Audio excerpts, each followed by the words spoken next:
Mesdames et messieurs, bonjour et ravi de vous retrouver pour cette édition de la mi-journée à la une de l'actualité. Les nouveaux chiffres du Covid-19 au Sénégal ce mercredi. 7 cas positifs ont été enregistrés. Il s'agit de 5 cas issus de la transmission communautaire et 2 cas contacts. 8 patients hospitalisés ont été déclarés guéris à ce jour. Le Sénégal compte 244 cas, dont 113 guéris et 128 sous traitement. On verra tout cela tout à l'heure. Le focus de ce 13h sur le secteur agricole, durement affecté en cette période, marché hebdomadaire fermé, activité au ralenti. Les acteurs tirent la sonnette d'alarme et attendent l'appui de l'État. Le Conseil national de concertation et de coopération des ruraux propose même des pistes de solutions. Et puis on s'intéressera aux aménagements des ronds-points à Dakar. Déjà, 3 ont été réhabilités sur les 108 identifiés.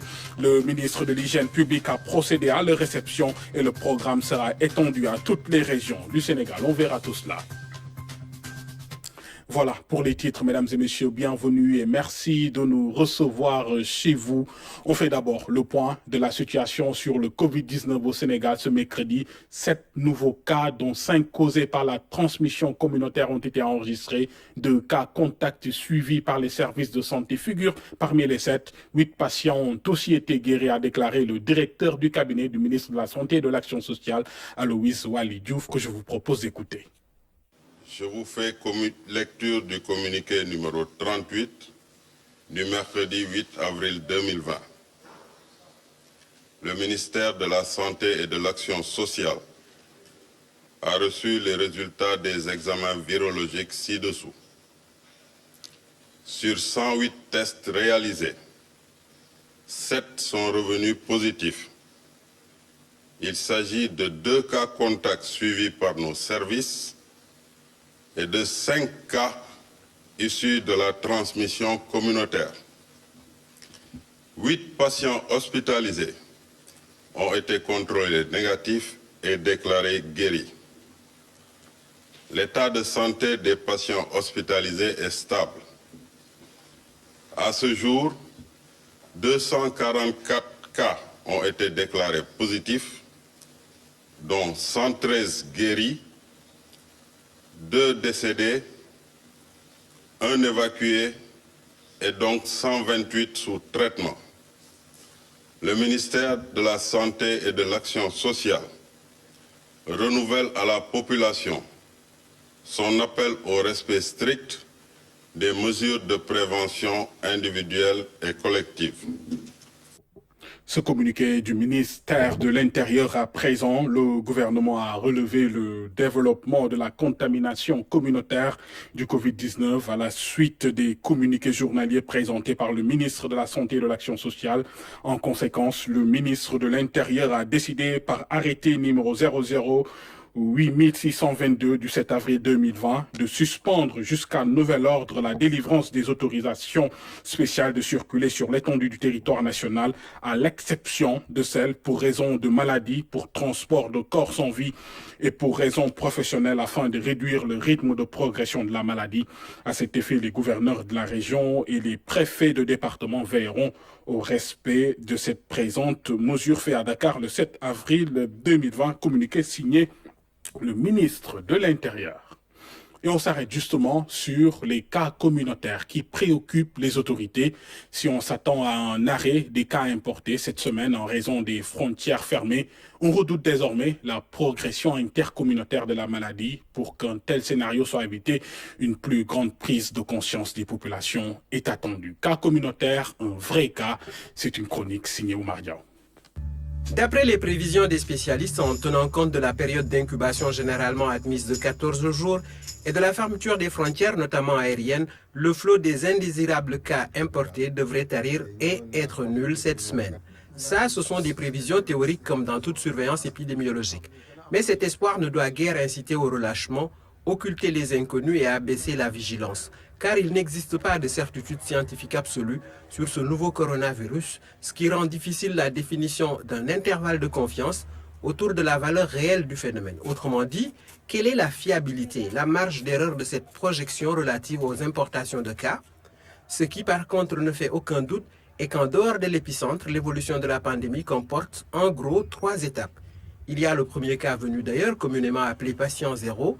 Ensuite se met en marche la chaîne de contamination avec les contacts de la personne positive. Et pour boucler la boucle, arrive la période redoutée de l'essaimage dans les communautés avec des infections impossibles à rattacher à une origine connue. Survient alors une perte de clarté dans le suivi, un brouillage dans le monitoring et la traçabilité, une situation inquiétante, objectivement difficile à gérer si elle se produit. Au QG de la riposte, les premières alarmes au tableau de bord avertissent de la proximité du seuil d'incontrôlabilité. Seule la prudence et le respect des recommandations permettent d'espérer ne pas en arriver à la rupture d'un équilibre de plus en plus fragile. Il s'agit essentiellement de l'affaire de la collectivité. Moins qu'une question médico-sanitaire, c'est d'abord une manière d'être inconsciente qui appelle d'urgentes ruptures psychosociales et anthropologiques. Et puis, retour ce matin sur les mesures prises par le chef de l'État pour accompagner le secteur de l'hôtellerie, très affecté également par la crise sanitaire. Une enveloppe de 100 milliards de francs CFA a été dégagée pour soutenir les acteurs. Une mesure saluée par les syndicats, patronats et consommateurs. Cher Bambagay. Le tourisme au Sénégal, c'est la deuxième source de devises, 6% du PIB et près de 100 000 emplois. Un secteur qui était en pleine croissance, mais rattrapé par les effets du Covid-19.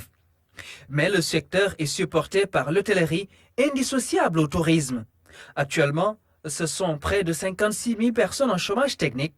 Mais pour sa résilience, 100 milliards de francs CFA sont mobilisés par le chef de l'État et l'hôtellerie en fait partie. Le patronat salue cette enveloppe prioritaire. J'ai vu le ministre de l'Électricité et de l'Eau faire une communication expliquant, en mettant un temps donné, voilà comment le soutien aux ménages se réalisera. Je pense qu'il est important que le ministre du Tourisme aussi fasse une communication pour mettre dans un temps donné l'accompagnement et comment, par quel mécanisme, quelle procédure que les hôteliers et les acteurs du tourisme pourront aujourd'hui faire des dossiers qui les permettront à bénéficier des différentes aides. Pour les travailleurs de l'hôtellerie, une telle mesure ne pouvait être plus salutaire que celle-ci, car la sauvegarde des emplois, en plus d'être une décision sociale, renvoie même à la dignité du travail.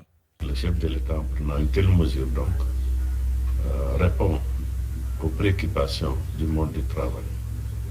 Et comme vous le savez, le travail n'a que sa dignité, et sa dignité, elle tire sa dignité donc de son travail. Une fois donc nous cessons de travailler, nous perdons une partie donc, de notre personnalité, de notre dignité. Je voudrais donc saluer ces mesures au-delà des autres mesures prises pour l'ensemble des entreprises. Sans compter le fait que pour les entreprises qui maintiennent donc leurs travailleurs, il y a aussi des mesures spéciales qui ont été mises en place pour davantage les aider, pour qu'il n'y ait pas de perte d'emploi. Parce que l'idée, c'est de lutter contre la maladie, mais sans pour autant tuer l'économie au sortir de cette lutte. Les différents acteurs, tous en relation avec les entreprises, saluent le remboursement des crédits TVA, les remises aux suspensions d'impôts et au maintien de l'activité ou payer 70% des salaires.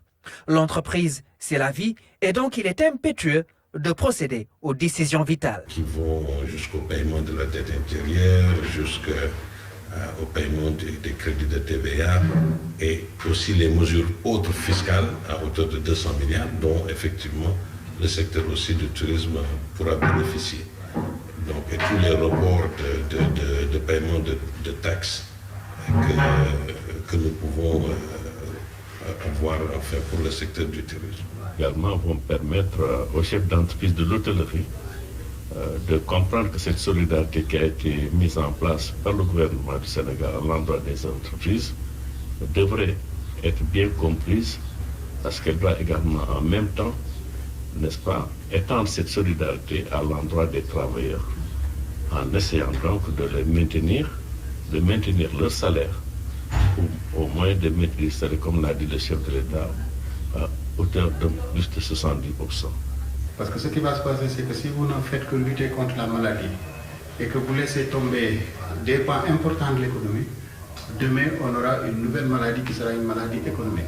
Enfin, le patronat se projette vers l'avenir, étant entendu que le tourisme et l'hôtellerie incarnent le futur. il faudra que nous continuions à mettre à niveau nos infrastructures.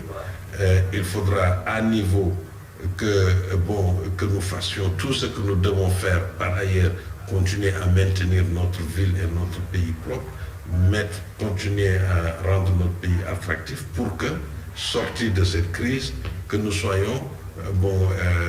ayons profité de cette période difficile pour nous mettre à niveau sur certains autres aspects.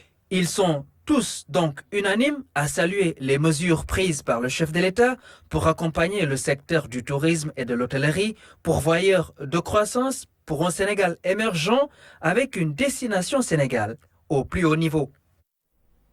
Et puis, gros plan dans ce 13h sur le secteur agricole également touché par cette pandémie du Covid-19. Vous le savez, les marchés hebdomadaires, encore appelés Luma, sont fermés et toutes les activités sont au point mort. Aujourd'hui, les acteurs attendent impatiemment l'appui de l'État. Le Conseil national de concertation et de coopération des ruraux propose d'ailleurs des pistes de solutions en cas d'assistance alimentaire. Lamine Touré. Ils sont porteurs d'entreprises et d'initiatives agricoles. Les paysans sont au cœur du processus d'émergence du pays. L'arrivée du Covid-19 n'est pas sans conséquence sur le dynamisme du secteur. Nous avons développé, depuis les indépendances, un système de marché hebdomadaire qu'on appelle LUMO. Et c'est là où on échange. Donc, le fait que ces LUMO sont fermés, et nous pensons qu'il y a une réalité qui doit justifier cela, nous disons maintenant, alors les gens sont en train de se préparer pour continuer quand même d'alimenter les gens chez eux. Mais ce n'est pas facile, parce que vous savez qu'il y a des grandes distances. Par exemple, la zone des Niayes est la zone qui produit le maximum de produits horticoles pour le pays. Et donc c'est loin des endroits comme la région de Tamba, comme Kolda, comme Kédougou. Le président de la République a donné des instructions au ministre de l'Agriculture pour accompagner la chaîne de production agricole. Les paysans veulent à ce sujet que l'État privilégie les produits locaux en cas d'assistance alimentaire. Si on doit venir en aide aux populations pour l'alimentation, n'oublions pas qu'il y a des habitudes alimentaires. Il faut mettre le maximum de produits agricoles du Sénégal et de la sous-région en qualité et en quantité. Parce que c'est ça qui permet aux gens de continuer de produire. Alors, ça c'est important. Et également de faire en sorte qu'il y ait des plateformes multi-acteurs pour pouvoir suivre ça. Que tout le monde sache quoi, où, pourquoi, comment, avec qui et les résultats escomptés. Le Covid-19 ne peut pas être considéré comme une excuse pour retarder l'activité paysanne. Les acteurs à la base comptent s'engager au plus vite, une manière aussi de combattre le coronavirus. Là où nous pensons maintenant qu'il est temps, c'est de lancer la campagne agricole. Nous pensons que le 15 avril doit être la date limite pour qu'on se mette tous au travail. Parce que tous ceux qui peuvent travailler là où ils sont, sans se déplacer, il faut quand même qu'on s'occupe de ça. Parce qu'il n'y a rien de pire que les gens assis, en train, tous inquiets et ne savant pas quoi faire. Pour les producteurs qui habitent loin de leur ferme, le président d'honneur du CNCR appelle un accompagnement de la tutelle dans le cadre de la mobilité de ces paysans. Dans l'actualité également, cette visite de supervision de la directrice de la santé à Caraïbes. Sur place, les mesures sanitaires et sécuritaires ont été renforcées depuis l'apparition de la maladie. L'autorité a exprimé sa satisfaction au vu de la situation trouvée sur place. Claire Diop avec notre bureau à Kaolack. Le rituel est impératif même quand on est la directrice générale de la santé. Le lavage des mains à l'eau et au savon, un geste simple mais plein de sens, notamment dans ce contexte de coronavirus et dans ce lieu. Nous sommes à Caraïbes, à la frontière entre le Sénégal et la Gambie. Ici, depuis l'apparition de la maladie, les règles ont changé. Les structures de santé, mais surtout de sécurité, ont été renforcées. Nous sommes à cheval entre le Sénégal et la Gambie, et deux pays très liés. Et donc, le mal de l'un, c'est le mal de l'autre. Et le Covid-19 étant ce qu'il est, une maladie avec une propagation très rapide, très contagieuse. Donc, il fallait prendre des mesures. Nous avons pris nos devants. et un dispositif de surveillance et de riposte a été très tôt mis en place. Cette mission de supervision de la directrice générale de la santé à Keur Ayib s'explique. Nous sommes venus aujourd'hui au niveau du commissariat spécial de Keur Ayib qui constitue une porte d'entrée. Vous savez que cette porte d'entrée aujourd'hui fait partie des piliers importants de la lutte contre toute épidémie, pour ne pas dire toute urgence de santé publique de portée internationale.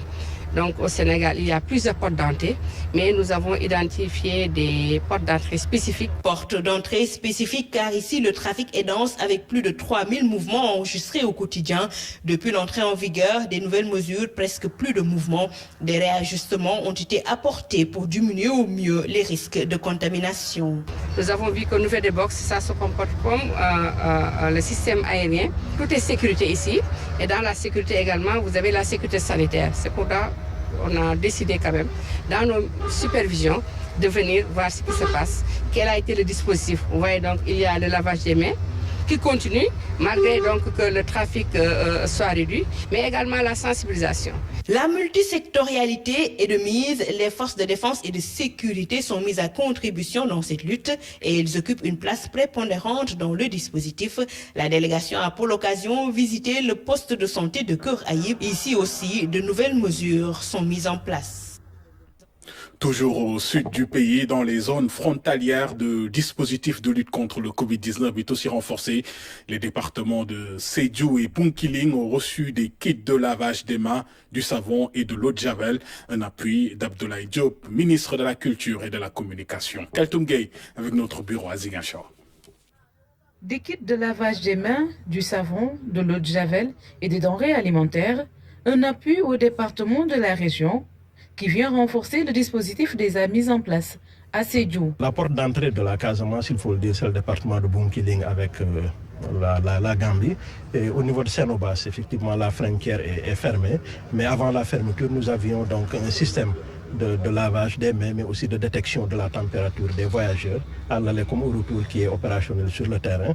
Mais aussi, nous avons donc sur différents points le long de la frontière des points qui sont non officiels, que nous surveillons depuis la fermeture de la frontière pour éviter que des gens contournent Sénoba pour pouvoir donc entrer par ces points-là. Ce qui fait qu'avec la gendarmerie, avec l'armée, mais aussi la police des frontières, donc nous sommes en train de faire le travail de sensibilisation d'abord, mais aussi de passer régulièrement au niveau de ces localités-là pour surveiller. Cette surveillance est possible grâce à l'implication des populations. On a des immigrés de retour et à chaque fois il faut s'en féliciter. Les populations nous le signalent et avec les équipes médicales se déplacent et selon le cas, s'il y a lieu de faire des prélèvements, nous le faisons et nous touchons du bois. Depuis lors, nous avons eu un certain nombre de cas qui ont été décelés mais qui se sont avérés. Donc après les analyses, donc c'était des cas donc négatifs. Donc à ce niveau-là, donc nous nous en félicitons. Réduire les déplacements entre les localités est une solution dans la lutte, mais pour le ministre, les facilités doivent être utilisées au minimum. On doit faire attention parce que si aujourd'hui on n'a pas les risques énormes au niveau de la région, les risques nous viendront de l'extérieur, c'est-à-dire que les risques nous viendront des cas importés. Et pour cela, il faut être de mise, ou bien les gens qui vont se déplacer, les mêmes enfants de Bounkiling qui vont se déplacer dans d'autres régions, dans d'autres localités. Et c'est là où il faut être aussi regardant dans l'octroi des facilités. Je pense qu'il faut réduire ces facilités-là parce que ça aussi, c'est des zones à risque. À Bona, une zone frontalière avec la Gambie, aucune activité n'est notée. L'effectivité de la fermeture est constatée sur place. Pour Abdoulaye Diop, la surveillance doit être permanente pour la protection de tous. L'université Cheikh Anta Diop de Dakar s'engage aussi dans la lutte contre la pandémie. 1000 litres de gel hydroalcoolique ont été remis au ministre de la Santé. C'est le début d'une collaboration qui entre dans le cadre de la recherche et de l'innovation. François Sec. Ces solutions hydroalcooliques sont produites par les étudiants du département génie chimique et biologie appliquée de l'ESP, École supérieure polytechnique.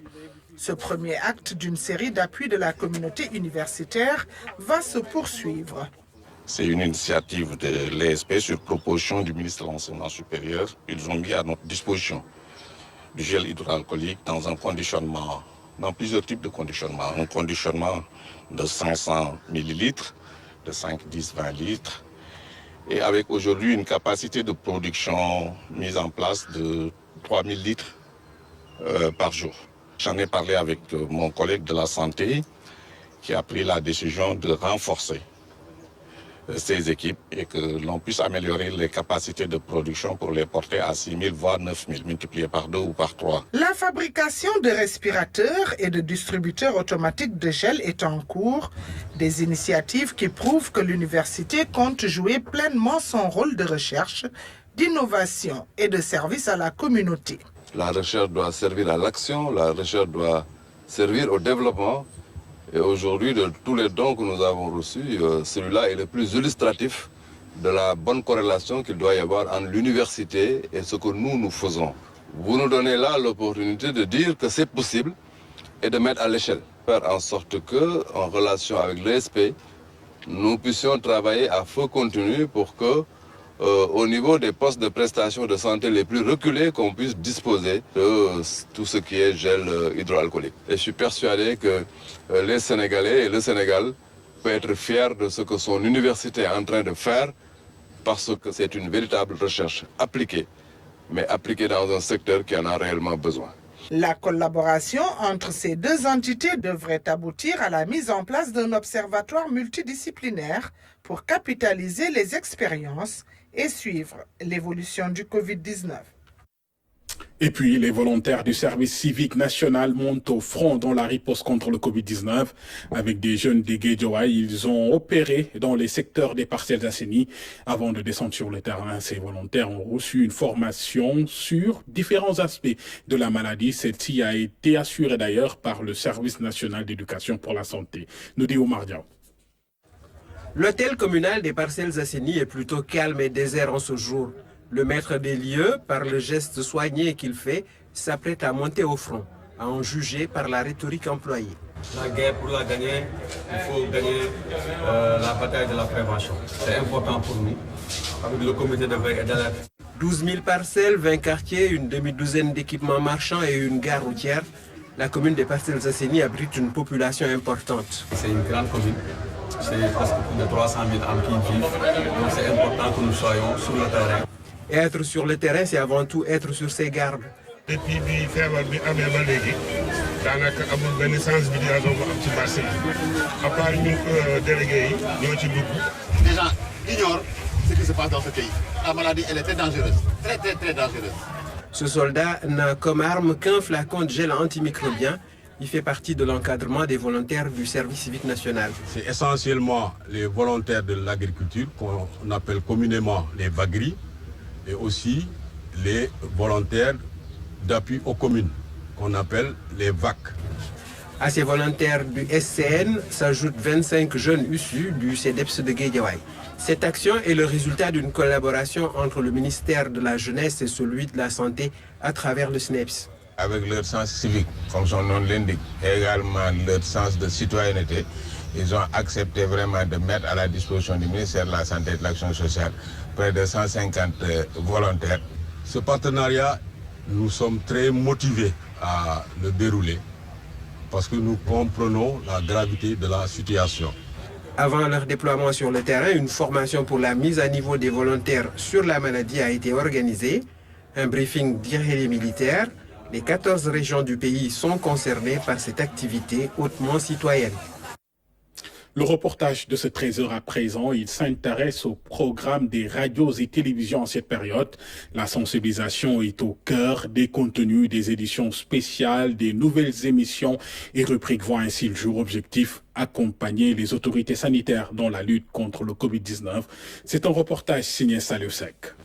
Il occupe désormais le quotidien des médias. Le Covid-19 a chamboulé tous les programmes des stations radio et télévision. On a chamboulé tous nos programmes. Toutes nos éditions, c'est à l'image du corona, c'est aux couleurs du coronavirus. Aujourd'hui, 90 à 95% du journal est composé d'éléments qui parlent du coronavirus.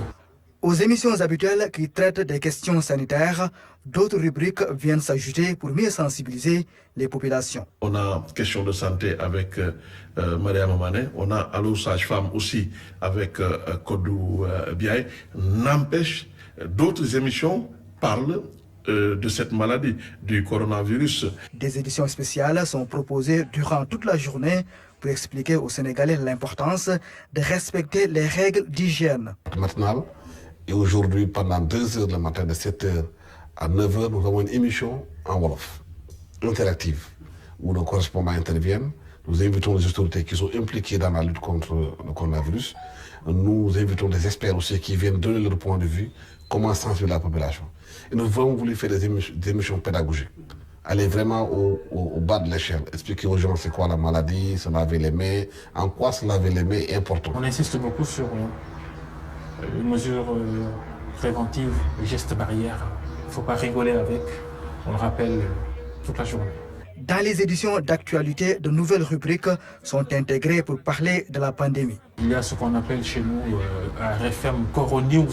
Ce sont toutes les actualités autour de la pandémie au Sénégal, en Afrique et dans le monde. Outre ces émissions de sensibilisation, les médias, à travers le signal de la RTS, diffusent quotidiennement le point de la situation du Covid-19.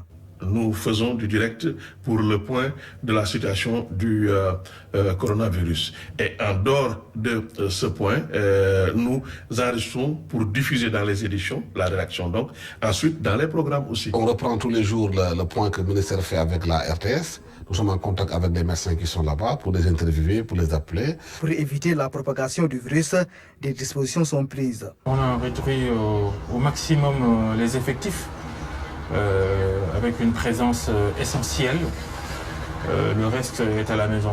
Nous aussi, on essaie de nous adapter par rapport à cela. L'administration aussi, on a diminué les gens qui ne sont pas indispensables, entre guillemets. Et les équipes tournent pour qu'on puisse travailler, alléger, avoir le moins de monde possible, en même temps dans un même lieu. Même les émissions habituellement présentées sous un format précis connaissent aussi des réajustements. C'est normal. Si on avait l'habitude, par exemple, d'avoir des invités dans le studio, on est obligé de le faire maintenant au téléphone. Ensuite, des émissions avec des rubriques qui étaient présentées par 2 présentateurs, disons, plus des chroniqueurs. On est obligé maintenant d'enregistrer les chroniques et de les diffuser, de lancer les chroniques et de les diffuser. Les professionnels des médias jouent donc un rôle essentiel d'information et de sensibilisation au profit des populations. Autre titre ce matin est l'aménagement de ces 3 ronds-points à Dakar sur 108 identifiés. Le ministre de l'Hygiène publique a procédé hier à la réception en présence du maire de Dakar et de l'association des jardiniers qui compte 3500 membres. L'aménagement de ces ronds-points sera étendu à toutes les régions du pays, rassure le ministre Issa Thiorogay. Qui sème la propreté récolte forcément une vie saine dans un environnement fleuri. En ces temps de lutte contre le Covid-19, nous le rappelle, ces fleurs qui allègrement flirtent avec les constructions en dur. Au rond-point OMVS, en face, ex-école normale. Une véritable beauté de 6000 mètres carrés. C'est le plus grand giratoire dans la région de Dakar. Ici, le génie sénégalais s'est encore exprimé dans une collaboration initiée par le ministère de l'Hygiène publique et impliquant la ville de Dakar et une association de plus de 3500 jardiniers et pépiniéristes qui, en 15 jours, avec les équipes de la direction des paysages urbains, ont totalement transformé le rond-point en une sorte de Queensland. Nous avons mobilisé tout le monde. Les uns sont de Dakar, les autres viennent de Thiès et Diourbel. Ce sont eux qui ont réalisé le giratoire de Mermoz, déjà inauguré. 108 espaces à aménager, c'est l'objectif du ministère de l'Hygiène publique qui, en plus du rond-point OMVS, a aussi réceptionné les ronds-points du Pont de Anne et de Sacré-Cœur. Une véritable bouffée d'oxygène pour la ville de Dakar. Pour être en bonne santé, il faut vivre dans un environnement sain. Nous avons compris qu'il fallait un suivi. Et le ministre a bien fait de choisir ses fleuristes pour leur demander de faire le suivi en arrosant. S'il n'y a pas de suivi, tout ce que nous ferons, ce sera une perte de temps et d'argent. Le suivi, c'est également le maître mot, selon le ministre de l'Hygiène publique, qui informe que Dakar n'est pas la seule région concernée par les aménagements des giratoires. Dès que nous aurons terminé Dakar, nous allons passer à une échelle nationale, faire en sorte que dans toutes les régions, au moins qu'on puisse réaliser un certain nombre de giratoires et d'espaces publics. Donc ça fait partie des priorités du président de la République. Comme nous l'avons souvent indiqué, le quinquennat 2019-2024, le président de la République, Macky Sall, insiste beaucoup sur les questions du mieux vivre. Le logement accessible, la propreté, l'hygiène publique, mais aussi des espaces publics améliorés. Et c'est tout le sens de ces réalisations et de ces visites que nous faisons en collaboration avec la ville de Dakar. Des espaces aménagés partout dans le pays, un véritable défi à relever dans les mois à venir. En attendant, les ronds-points réceptionnés continuent de traîner leur charme et d'entraîner le goût de vivre dans la propreté la plus fleurie qui soit.